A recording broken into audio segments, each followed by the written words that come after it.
Right here I have these magnetic building cubes. This is the Panda set and I think it's so cute. Let me go and open this up and show you what comes inside. This set comes with 70 different magnetic cubes right here. It also comes with a carrying bag with a little drawstring on top for easy storing away.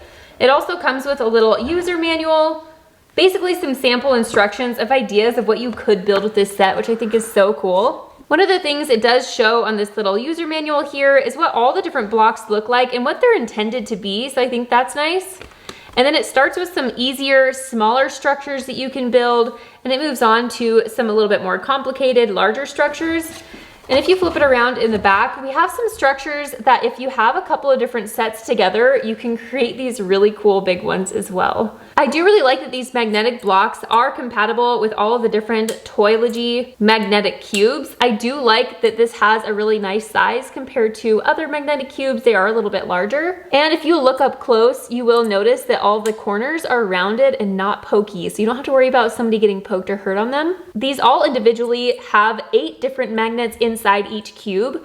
So instead of having to have them stuck directly on each other, they can actually be tiered like this and still be nice and stable and not fall off, which is so nice. I also do really like all the vivid colors on these. I'm gonna go ahead and give these to the kids so they can build a little something with them. I love so much that this is an open-ended toy, meaning they still have to use all their imagination to be able to create something with it, which is so fun. These are also made out of non-toxic ABS material, so you don't have to worry when your kids are playing with them. These are for children 3 and up. I love that these magnetic toys could either be used for just the beginning of using hand-eye coordination and your fine motor skills, but it can also be used for older kids that could definitely build some of these more complex buildings.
Overall, the kids had so much fun playing with this set. They loved the panda idea and all the different structure ideas that came in the user manual.